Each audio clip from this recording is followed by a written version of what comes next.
This is Impact Economy, the Female Frontier, where we talk to career women about the challenges they face and the risks they take in their everyday lives. Hi, if you don't know me yet, I'm Siona Mehta and I'm a high school student. I started this channel as a way to figure out my potential career path, but it evolved into so much more, as I realized that we can spread the word to other young adults and females around the world about what they could possibly do and the challenges that other females are facing. So without further ado, let's delve into today's interview. I interviewed Linda Hoffey. She's an amazing role model and she founded her own wellness startup.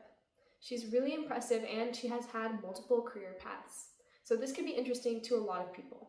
Let's get into it.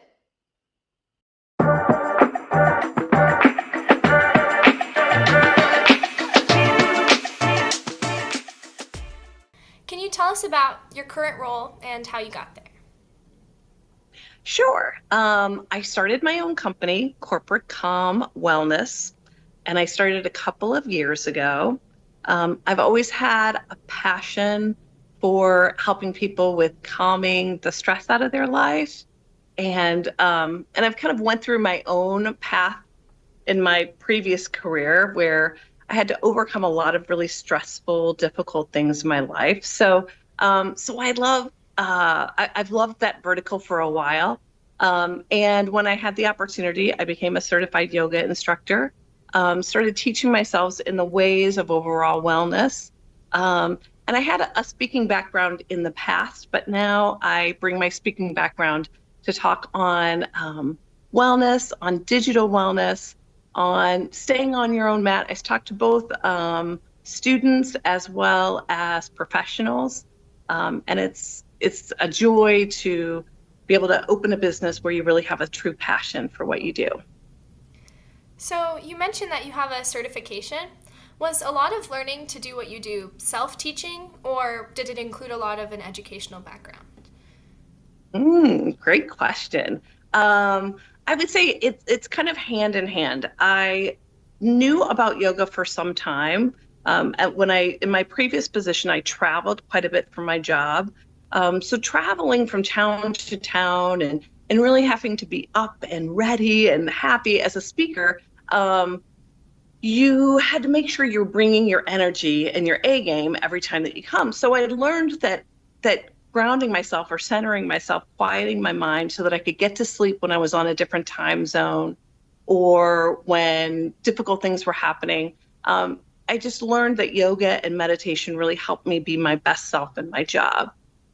So then I leaned into that. I knew that it was helping me, and I knew it was helping me through some of the struggles and difficulties I was having in my own life. So then I decided at age 50, around 50, I think it was 52, to become a certified yoga instructor, which was kind of hard because I'm in class with people who are a little bit older than you, but not a lot sometimes. So learning how to stay on my own mat, do things that my body could do at that age and not what some other people's bodies, but really learning yoga is not just about exactly being able to do the pose, but it's really so much more. It's really calming the mind and the body together to get our bodies to a place of ease and calm where we're more in that rested and relaxed stage than in the fight or flight stage that a lot of us stay in a lot. That's so interesting. So what sparked your interest, not just in your field, but in creating your own business and becoming the entrepreneurial aspect of that? Oh, well, I had seen what yoga had done in my own life. One time I was at a corporate conference for HBO, and I had to get up and speak, and it was kind of in front of a big group. It was kind of an important group of people. I was really nervous. And I knew that they had a yoga by the pool session and by the beach session in the morning. But then I thought, well, I could also just study my speech some more and maybe just do that. But I hadn't slept much the night before. You're all riled up and nervous. And so I remember going to that yoga session and really killing it after that. And that was a long, long, long time ago. But that little seed was planted many years ago when I was probably in my 30s. And I thought, wow, this gal, this just little bit of yoga, this little bit of calming my mind helped me to kind of be myself when I talked instead of exactly what I had to say on the paper. And so I knew that little seed was planted back then. And then it was just the right time. Things with my career at HBO had dried up. I did have a little career in between where I worked for a med spa, which was a lot of fun. And then it just became the right time to get going with my business. And so I did. With that, what challenges have you faced as a woman in your career, and how did you navigate them? I was pretty lucky for the majority of my career. Like your friend's mom, Sandra, I worked for HBO, which was a pretty forward-thinking company. Most of my bosses were women. I had seen women in leadership positions. So I got pretty lucky to always be in a place where I always felt pretty empowered as a woman. So as far as owning my own business as a woman, to be honest, I think there's a lot more benefits for women sometimes than I have two sons. And I know if they tried to start their own businesses, they don't get some of the breaks that women-owned businesses get sometimes, or minority-owned businesses as well. So I don't know that I see it as a difficulty necessarily. And I also felt really fortunate in that, I'm married. My husband is helping to support our family, while I'm starting my own business, because that's a difficulty. I mean, when you're used to two salaries and then you go to one, you're kind of used to a certain lifestyle that you have. So sometimes starting your own business can mean kind of cutting back a little bit and not kind of having what you had before. But when you have a passion for what you do, it's not a detriment. You're excited about what you're bringing into the world. Have you had any mentors or role models that helped shape this path? Okay, when I saw this question this morning, it was a great insight to me, because it made me really think. And I actually reached out to the person on LinkedIn who I thought about. So yes, when I first started at HBO, I'd grown up in a town where, and even in my high school and college life, hadn't seen a lot of ethnic diversity. I hadn't seen a lot of Black women in power, or even women leaders. But anyway, the first person that I really worked for at HBO was a gal named Ina Seiler. And I think she went to Howard, maybe. She might have even had her PhD, but she was just such a smart, beautiful lady, and just gave me such great advice about how to act around clients, about how to be as a person, about how to be as a business person, just so much good quality advice of, what you put out in this world, you get back. And anyway, just so much. So anyway, she was someone that I remember, and that was probably, like 1992 or 4, something like that. Anyway, but it was a great memory. And yeah, someone that really shaped. And I think, for all of us, you're going to have different people along your path that you can learn from. And I just went out to lunch today with someone who was quite a bit older than me, but had really reached an amazing career in the real estate world, and became a very powerful trainer for some of the biggest real estate companies throughout the country, and still does some of that. And so we can always learn from people, not only that are older than us, but younger from us as well. So being that lifelong learner. And that's the cool thing about being women too. Women organize so much better sometimes than men do. There are so many amazing business women's groups out there where women are really trying to support other women. And that's a cool thing too. So that's why sometimes when people talk about being a woman-owned business as a difficulty, for me, I see it as an asset. That's a great viewpoint. I never really thought of it that way. It was a lot of kind of being a minority for such a long time in this field. But really, since we are a minority, we bond together and create the support groups that we have today that makes it easier to divulge. Yeah, 100%. Yeah, I mean, just how as when you're younger, I mean, women tend to be more, we're there to support each other and push each other up, and because we're nurturing, and that's our natural, the way that we are. So yeah, so some of that can be really, but although I love the diversity of also working with men too. I mean, it's not like I only love, but we're in a world where we all have to learn how to work together. But women do support other women quite a bit. And what part of your job do you find the most rewarding or the most challenging? Okay, most rewarding is, I guess, my real vision for my company, and I don't know that I've totally, where you never really all the way get there, is really to help people find their inner spark, that inner light that all of us have within us, which I think there's so much ambiguity out there between faith and our souls and quieting the mind. And anyway, when I went through a yoga teacher training class, it really opened my mind that we all can have different faiths or different ways that we believe, but we're all one. We're all part of the same universe. We're all here at the same time. We all share this beautiful energy of the world that we live in together. So to me, some of that ambiguity is, it keeps us from really being able to have conversations about, different ways that you might quiet your mind or that you find that inner light and the way that I do.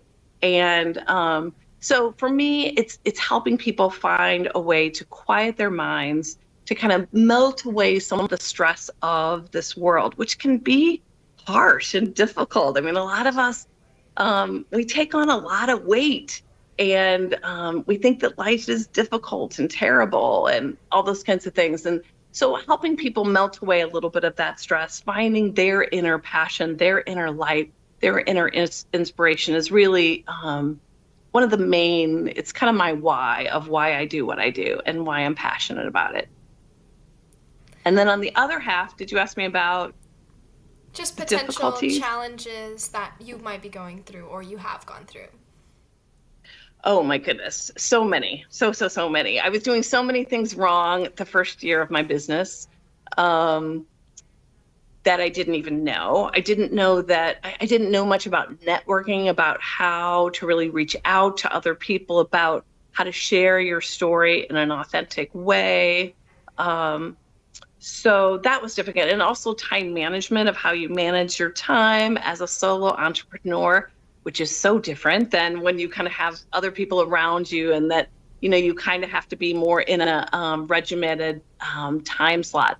So much learning there. And I'm still learning. I'm learning about how to market yourself, about what I believe in and what I don't. I mean, for a lot of people in what I do, social media marketing is kind of where it's at. But then I'm also at the same time trying to teach people not to spend so much time on social media. That's really not the most positive thing. So there's things like that in your business life that you really have to weigh, and that are sometimes challenges for me in the marketing realm. And with all of these challenges that are going on, that are possibly continuing even when you have successes, how do you define a success or a win at work or even personally? You kind of know when you've really, as a speaker, when people leave feeling inspired and feeling better than they walked in, or just kind of like a little weight has been lifted off of their shoulders. So it's just the most fantastic feeling when you feel like you've reached people. So there's no amount of money or, whatever field that you're in. I mean, there's different wins that you have in whatever field that you're in, but for me, it's just really knowing that you've made a difference in people's lives. That's nice. And was there ever one decision or one moment that just significantly shaped everything that you did from that point onwards in your career?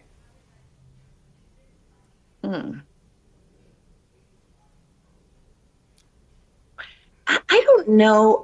I wouldn't say so. I've always just followed the path that was in front of me. And sometimes I think when you try to look too far ahead, or you think that there's going to be one moment. I know I was woefully underqualified when I got hired at 25 for HBO. I have no idea how I got hired. I was just going to get it. I just wanted it so bad that I made it happen. So I do think that is part of it, in in our world, at least for me. I don't know that there was ever one moment. It's just the things that I really want, I just keep pursuing. And that's, that's part of owning your own business. It doesn't always get rolling as quickly as you think, but having other people that believe in you, like having Sarah's mom, Sandra, someone that I used to work with who's known me forever, help me and believe in me and believe in our purpose. Really, having someone else that believes in you also really helps to lift you higher as well. I know that you mentioned having a large support system and specifically your family, like your husband and your sons. Having a family, did that change anything for you, business-wise or personally?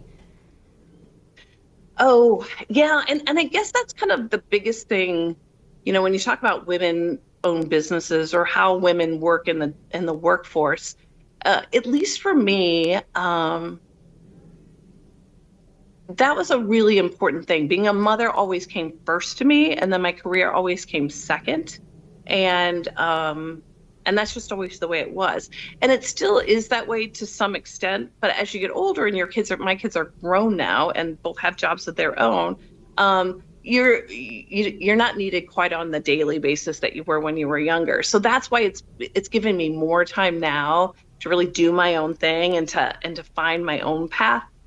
Because I'm not quite as tied down, financially, because I'm not paying for college. And then also, there's not as many things for me to do for my kids as maybe your mom has to do for you at the stage. So that part's been good for me. But I always felt like, that was a great honor that I had to be able to always be able to put my family first, or at least try to.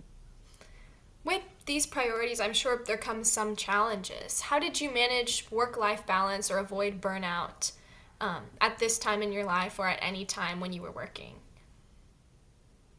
I think now it's not nearly as difficult, because if I want to go off and hike, I can, or do all the things that are great for my mental health, and it's a big part of who I am, and teaching people about the whole package of wellness, of being able to make sure that you do have those times to be able to find your own sanity. But when I was younger, yeah, it's a major stress when you're working, and especially because I was traveling a lot.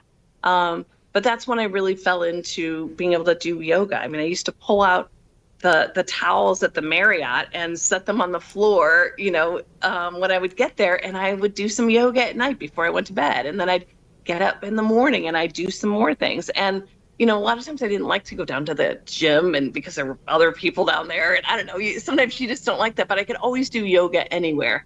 And to me, it was always kind of a twofer. I could kind of get my mental health in a good place and my physical health at the same time, and I could not have to leave my room. So that's kind of what really helped me keep my balance, was always being able to take some time for me so that I could make sure that I was my best self for my kids and my family as well. Would you advise that for other people who are possibly struggling with burnout or not having a balanced life, to try yoga and see if it would help with their mental and physical health as well? Yes and no. Yoga is for me, but it's not for everybody.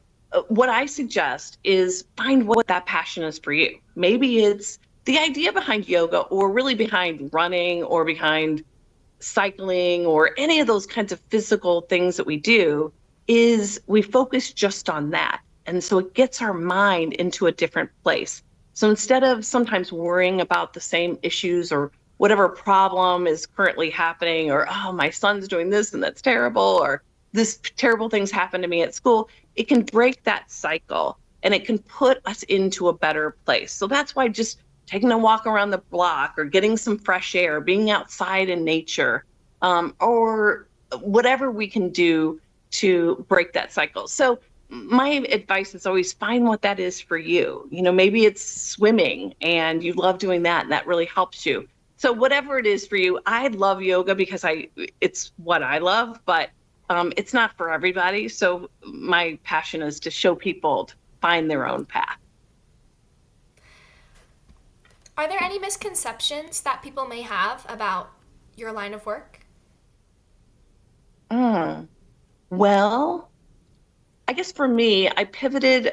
Originally, I started my company and I called it Corporate Com Yoga, even though that wasn't the only thing I wanted to do. It's just, I thought that was the main thing that I wanted to do. But then I kind of had to pivot because it's really hard. A lot of people don't love yoga. I mean, I do, but it wasn't as, at least where I live in the Midwest. I got some corporate gigs, but not as many as I thought I might. So talking on wellness, on overall wellness, I found to be a much easier path. And then sometimes integrating some yoga things in there so that people can kind of get warmed up to the idea that they may enjoy it. But I've really learned that you can't teach people, like, you don't have to go down this path. It's really just finding your own path to be able to quiet your mind and get rid of some of that stress. So what advice would you give to people who might be pursuing a similar path as you, or other young women who might go through the same things that you did and things that you might have wanted to know when you were starting out? Just that you don't get there overnight. You have to enjoy the whole ride, and you've got to enjoy all of the things that you're learning along the way. I think a lot of us think that there's one thing that we really, and once we get to that one thing, then we're going to be happy, and that's going to give us enough money and be all the things. And there are different kind of things like that along the way, and just to celebrate all of them. And your passions change over time. Sometimes what you're really passionate about now may be completely different once you become a mother, and you change what you want to do. And so kind of follow the right path for your life. And you can do that by being able to take that time for yourself and hear your own voice. Sometimes we get so clouded by hearing the voices of everybody else, or of social media, or what we think other people want, but really keeping, true to yourself and finding your own right path. And for you, what's been the most effective way to grow your customer base or grow your business as a whole while still trying to focus on the wellness of your customers? Okay, good question, because I'm still learning about that. But having a good website is important. And one of the things that I learned was, once I changed my name, I didn't do all the SEO stuff on the back end that I needed. So now I'm working on that again. So having a website is important to growing your business. But I would say the number one thing is talking to other people, getting to know other people, helping other people with their business helps your business. It's that idea of giving and receiving. When we give to others, then you automatically get back in return. And so helping to lift other people around you, networking, just continuing to get yourself out there. Doesn't have to only be in person, but helping others is the best way to help yourself. I know with the prevalence of social media and other online platforms, might be a lot of misconceptions going around about mental health and wellness. Are there any trends that you're excited about, or anything that you might want to address that might not necessarily be correct, that you would know and those on the internet might not? Oh, yes. So I think so many people, one of the things I do is talk about digital wellness. And although there's a ton of negatives, I mean, we all know them. There's a million negatives that, we're all getting sucked into our phones, and we spend 7 hours a day and all kinds of stuff like that. Guilty. But there are so many positives too. I mean, one of my favorite things to do is use an app called Insight Timer, and I do it almost every day. And there's all kinds of different meditations on there. And there's a free version and there's a paid version. And it's so good, I even pay for the paid version on that one. But anyway, so there's so many things for our overall mental health that can be helpful. There are counselors that we can talk to over via Zoom. There are so many good things that can come out of, being as digitally savvy as we are now. And there's so many good things for our mental health if we look for them. Same thing on YouTube. I mean, there's so many amazing people that we have at our fingertips right now to listen to. So it's all really about cluing into those right voices, to making sure that we're making good choices that are going to move us ahead in our life digitally. And then making sure, just like junk food, if we're eating too much junk food, it's going to make us feel terrible. So it's the same thing with the junk online. If we're feeding ourselves a ton of video games and violent video games and stuff like that, are we going to feel great? Probably not. but when you're listening to great yoga videos, am I going to feel better? Yeah, I am. So anyway, but it's about finding what, if you're into rowing and, get into the rowing club and find out more about your passion. So whatever it is, you can find it. But, also just making sure that we're keeping healthy as well. Are there any trends that you may have seen on social media that you think, oh, I'm excited about this, that's coming up in the future, or any new technology possibly? Well, currently, I'm just kind of looking at the whole AI thing. I mean, you can't not help. I mean, we're going through a very interesting time when it comes to AI.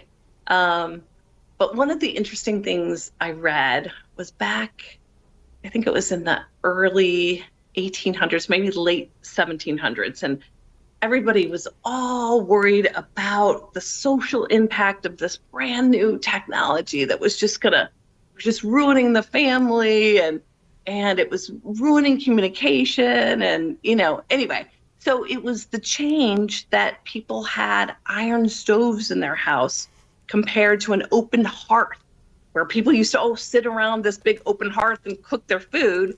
And instead, now there was this oven in a different, smaller room that, so people weren't communicating in the same way. So I think there's always been big changes in our lives. So I think this is the most interesting one that's going on right now, because my life has changed so much over AI. I mean, I'm sure students' lives have changed so much with AI as well. Definitely. So especially, yeah, I mean, do you feel like, and how much do they let you use that at school?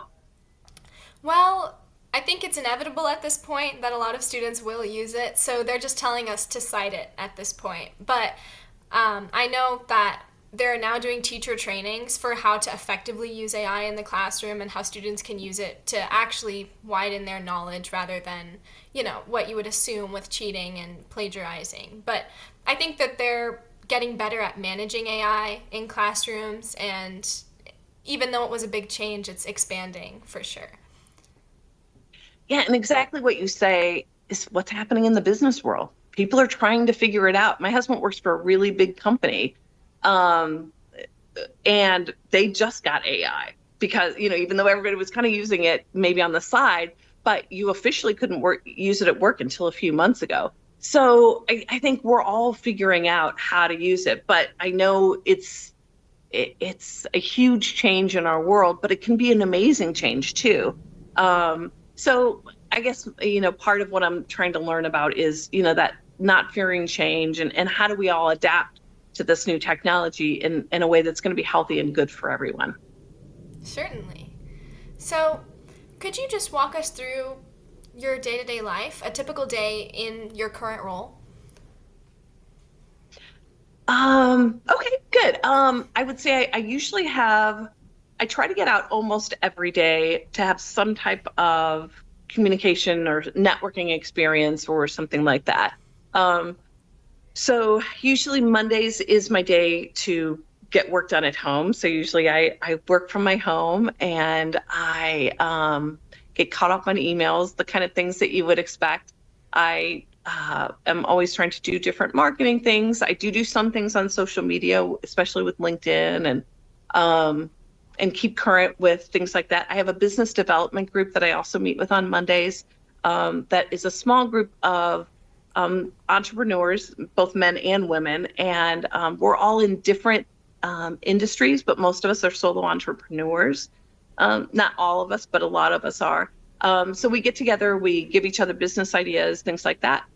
And then I always have a few networking type things that I do. I'm always meeting with new clients or prospective clients, seeing how I can add value.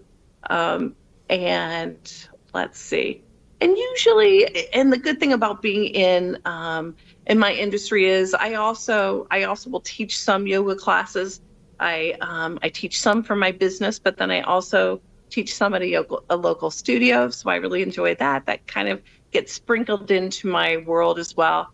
And then a big part of what I do is also still learning and educating myself. I'm a constant reader of different different exciting things in my field. I'm currently trying to get more into my why, and I'm reading the Simon Sinek book again. So I'm always trying to read about things in my field and continuing to learn and educate myself as well. So that's kind of, and then I have some business meetings as well with your friend's mom, Sandra. She's my person that kind of keeps me, she's kind of my business manager. She keeps me on task. We find tasks to both do every week, and really helps to keep me to focused, and also she's kind of my coach to keep my mind in a good place too.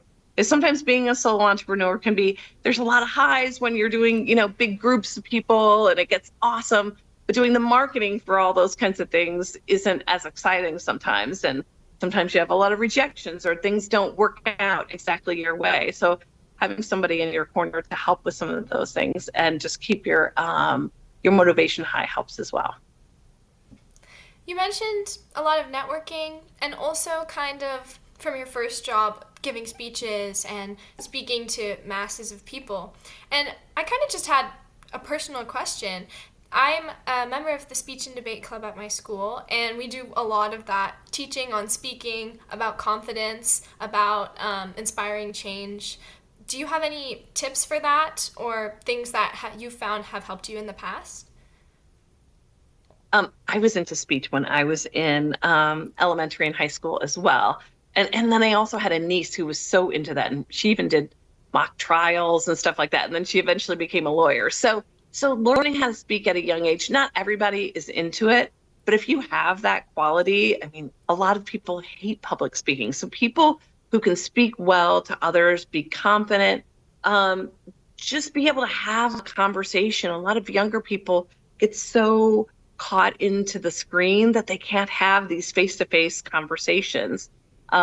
So the more that you can put yourself out there, no matter where that takes you, I mean, it might take you more into the dramatic arts. It could take you into the politics scene. It doesn't matter. Being able to speak in front of other people and just being able to think on your feet sometimes is a great quality that can help you in so many different fields. So I love that you're passionate about it. Not everybody is, but lean into that because it can help you in so many facets of your career. That's great. Okay, I have one last question. What kind of impact or legacy do you hope to leave in your industry or your community? Wow. It's a tough one. Well, I do a lot of philanthropy work too. And I would say that is not that my career is not important to me, but really just helping individual people. I have one current success story, a guy named Joe that was a homeless guy that I've helped, and he's 2 years sober tomorrow. And gosh, I got to remember to send him something. Anyway, so little things like that are kind of in my own children and my family, and the health of those kinds of things are just as important to me as what I've done in my career. But the idea is to just bring more joy, bring more happiness into our world. We live in a beautiful, beautiful place. And that's really, I guess, my legacy, or what I want people to think about me. That's so wonderful. Well, that's all the questions that I had for you today. Is there anything that you'd like to add before we end the interview? No, but I love that you're doing this. I love that you're a young woman with such poise and just curiosity about what's out there, about what the future looks like. The more you know, the better prepared that you can be for all of the possibilities that lie ahead of you, because you live in an exciting time, and I'm sure you're going to have a very bright future if you're already doing this are you 16? Yes. Yeah, that's pretty impressive. So congratulations to you. And I was excited to be here with you today. Well, thank you so much. And thank you again for coming and doing this interview with me. I really appreciate it. And I just know that everyone else who sees this interview is going to take all of your wise words of wisdom and apply it to their own lives, and hopefully gain a lot from your advice in their future careers. Awesome. Thanks, Siona.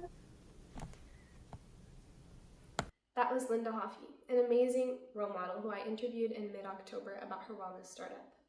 I learned a lot from her, especially the fact that you shouldn't be stressed where you work. You should do something you love. That's why it's okay to change your path once in a while, and it's okay to take a break.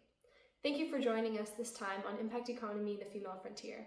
Make sure to tune in next month for the next episode. Thank you!